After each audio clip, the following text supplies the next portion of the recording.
ಅಣ್ಣ ಯಾರಾದ್ರೂ ಇದಾರ ಒಳಗೆ? ಯಾರು ಓನರ್ ಯಾರು?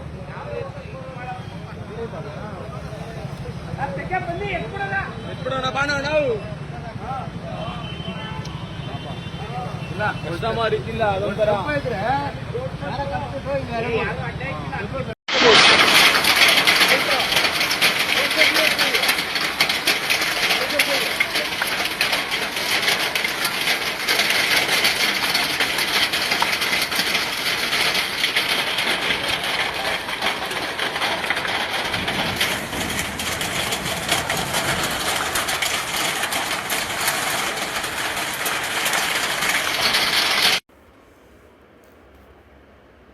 ಇದು ಬೆಂಗಳೂರಿನ ಹೆಸರಾಂತ ಕಮರ್ಷಿಯಲ್ ಸ್ಟ್ರೀಟ್. ರಸ್ತೆಯುದ್ದಕ್ಕೂ ರಭಸವಾಗಿ ಹರಿಯುತ್ತಿರುವ ಮಳೆಯ ನೀರು ಪಕ್ಕ ಪ್ರವಾಹದ ತಲೆಯ ಮೇಲೆ ಒಡೆದಂತಿದೆ ಈ ಒಂದು ಮಳೆಯ ಪ್ರವಾಹ. ಇಲ್ಲಿನ ರಸ್ತೆ ಗುಂಡಿಯೊಂದರಲ್ಲಿ ಆಟೋ ಬಿದ್ದು ಬಹುಪಾಲು ಮುಳುಗಿ ಹೋಗಿದೆ. ಅದರ ಡ್ರೈವರಲ್ಲಿ ಮಾಲೀಕ ಯಾರು ಗೊತ್ತಿಲ್ಲದಂತಾಗಿದೆ. ಇವೆಲ್ಲವೂ ಕೂಡ ಬೆಂಗಳೂರಿನ ಮಳೆಯ ಚಿತ್ರಣ. ಒಂದು ಮಳೆಗೆ ಬೆಂಗಳೂರು ತತ್ತರಿಸಿ ಹೋಗಿದೆ ಎಂದರೆ ನಿಜಕ್ಕೂ ಗಾಬರಿಯಾಗುತ್ತದೆ. ಬೆಂಗಳೂರಿನ ಪ್ರತಿಷ್ಠಿತ ಮತ್ತು ದುಬಾರಿ ವಸತಿ ಪ್ರದೇಶಗಳಲ್ಲಿ ಅನೇಕ ಮುಖ್ಯ ರಸ್ತೆಗಳಲ್ಲೂ ಕೂಡ ಈ ಅಧ್ವಾನಗಳು ನಮ್ಮ ಕಣ್ಣಿಗೆ ಕಾಣೋದಕ್ಕೆ ಸಿಗ್ತಾ ಇದ್ದಾವೆ. ಬೆಂಗಳೂರಿನ ರಸ್ತೆಗಳು ಸಂಪೂರ್ಣ ಹಾಳಾಗಿ ಹೋಗಿವೆ. ಬೆಂಗಳೂರಿನ ರಾತ್ರಿ ಮಳೆ ರಾಯ ಆವರಿಸಿದ್ದು ಪ್ರಮುಖ ರಸ್ತೆಗಳು ಜಲಾವೃತಗಳಾಗಿ ಕೆರೆಗಳಂತೆ ಬದಲಾಗಿವೆ.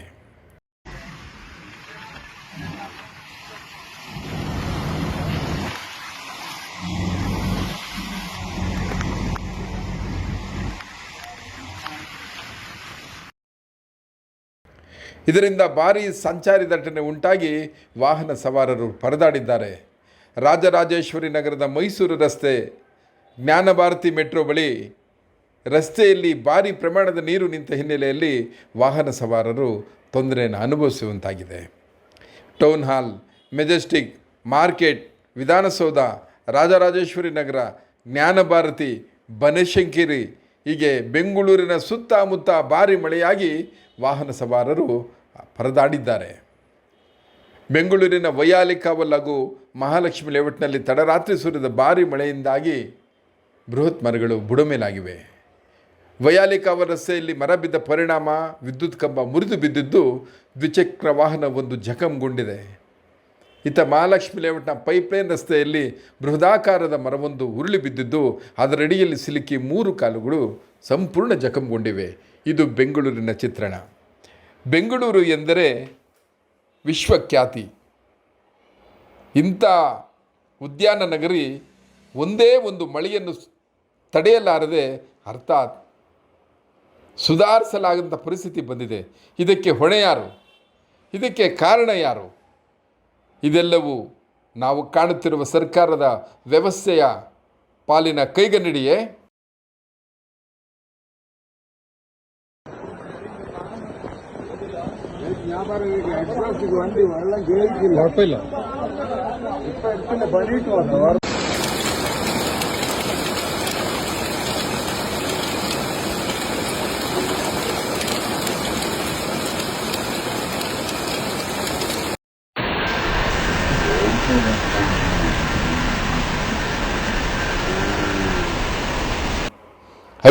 ಅಭಿವೃದ್ಧಿ ಹೆಸರಿನಲ್ಲಿ ಬೆಂಗಳೂರಿನ ಕೆರೆಗಳೆಲ್ಲವೂ ಬಡಾವಣೆಗಳಾಗಿವೆ. ಸುರಿದ TMC ಗಟ್ಟಲೆ ನೀರು ಎಲ್ಲಿ ಹೋಗಿ ನಿಲ್ಲಬೇಕು? ಇವೆಲ್ಲವೂ ಕೂಡ ಇವತ್ತು ನಮ್ಮ ಎದುರಿಗಿರುವಂಥ ಪ್ರಶ್ನೆ. ಸರ್ಕಾರಗಳು ಬದಲಾಗ್ತಾ ಇದ್ದಾವೆ, ರಾಜಕಾರಣಿಗಳು ಬದಲಾಗ್ತಾ ಇದ್ದಾರೆ, ಹೊಸ ಮುಖ್ಯಮಂತ್ರಿಗಳು ಬರ್ತಾ ಇದ್ದಾರೆ, ಮಂತ್ರಿ ಮಂಡಲಗಳಲ್ಲಿ ಹೊಸ ಸಚಿವರು ಇವತ್ತು ಸ್ಥಾನಮಾನಗಳನ್ನು ಪಡಿತಾ ಇದ್ದಾರೆ.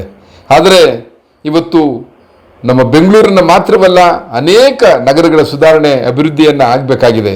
ಇವೆಲ್ಲವನ್ನು ನೋಡಿದಾಗ ನಾವು ನಿಜಕ್ಕೂ ನಾವಿನ್ನೂ ಯಾವ ಶತಮಾನದಲ್ಲಿದ್ದೇವೆ ಅನ್ನೋ ಪ್ರಶ್ನೆ ನಮ್ಮನ್ನು ಕಾಡದೇ ಇರೋದು. ಈಗಾಗಲೇ ಅನೇಕ ಸಾಮಾಜಿಕ ಜಾಲತಾಣಗಳಲ್ಲಿ ಈ ದೃಶ್ಯಗಳು ವೈರಲ್ ಆಗಿವೆ. ಇದು ಬೆಂಗಳೂರಿನ ನಗರಿಗರ ಮೂಲಸೌಕರ್ಯ ಹಾಗೂ ಕಳಪೆ ಒಳಚರಂಡಿ ವ್ಯವಸ್ಥೆ ಬಗ್ಗೆ ತೀವ್ರ ಕಳವಳವನ್ನು ಸಾಮಾಜಿಕ ಜಾಲತಾಣದಲ್ಲಿ ಅನೇಕರು ವ್ಯಕ್ತಪಡಿಸ್ತಾ ಇದ್ದಾರೆ. ಪ್ರಮುಖ ವಾಣಿಜ್ಯ ಮತ್ತು ವಸತಿ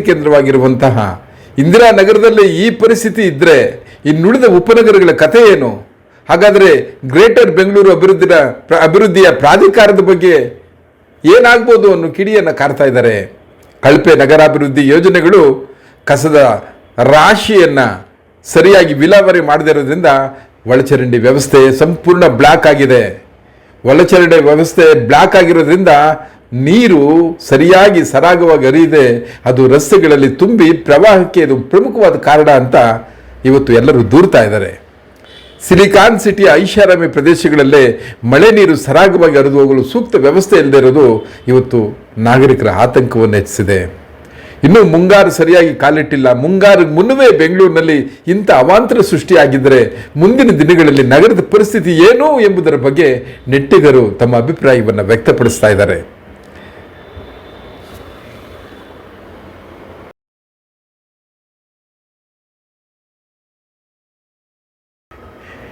ಇವತ್ತು ಬೆಂಗಳೂರನ್ನ ನಾವು ಈ ದುಸ್ಥಿತಿಗೆ ತಂದಿದ್ರಲ್ಲಿ ಎಲ್ಲರ ಕೂಡ ಹೊಣೆಗಾರರು ಇಲ್ಲಾಗಿದ್ದಾರೆ. ಒಂದು ಕಡೆ ಭ್ರಷ್ಟ ಅಧಿಕಾರಿಗಳು, ಒಂದು ಕಡೆ ಭ್ರಷ್ಟ ಆಡಳಿತ ವ್ಯವಸ್ಥೆ, ಇವೆಲ್ಲವೂ ಸೇರಿ ಇವತ್ತು ಇಡೀ ವಾತಾವರಣವನ್ನು ಹದಗೆಡಿಸಿದ್ದಾವೆ. ಬೆಂಗಳೂರಿನಲ್ಲಿ ಆಳುವ ಕೈಗಳು ಬಲಿಷ್ಠವಾಗಿದ್ದು ಇಂಥ ಭ್ರಷ್ಟತೆಯನ್ನು ನಿವಾರಿಸಿದ್ದಿದ್ರೆ ಬಹುತೇಕ ಈ ಕಸೆ ವಿಲೇವಾರಿ ಆಗಲಿ, ಈ ಒಂದು ತ್ಯಾಜ್ಯ ನಿರ್ವಹಣೆ ಆಗಲಿ ಸಮರ್ಪಕವಾಗಿ ಆಗಿದ್ದಿದ್ರೆ ಬೆಂಗಳೂರಿನಲ್ಲಿ ರಾಜಕಾಲುವೆಗಳು, ಒಳಚರಂಡಿ ವ್ಯವಸ್ಥೆ ಸರಿಯಾಗಿದ್ದಿದ್ರೆ ಈ ನೀರು ರಸ್ತೆಗಳಲ್ಲಿ ನಿಲ್ತಾ ಇರಲಿಲ್ಲ.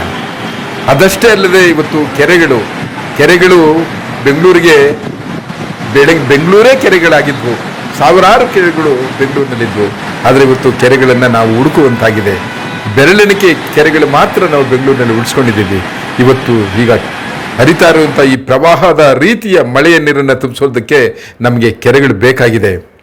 ಈ ರೀತಿ ಮಾತ್ರನೇ ನಾವು ನೀರನ್ನು ನಿರ್ವಹಣೆ ಮಾಡೋದ್ರಿಂದ ಬೆಂಗಳೂರಿನ ಬಹುತೇಕ ಜನರ ನೀರಿನ ಬವಣೆಯನ್ನು ತೀರಿಸುವಂಥದ್ದು ಕೂಡ ಈ ಮಳೆ ನೀರಿಂದ ಸಾಧ್ಯ ಆಗುತ್ತೆ. ಅನೇಕ ದೇಶಗಳಲ್ಲಿ ಮಳೆಯ ನೀರನ್ನು ಸಂಗ್ರಹಿಸಿ ಅವುಗಳನ್ನೇ ನಾವು ಬಳಸೋದಕ್ಕೆ ಆಗ್ತಾ ಇದೆ.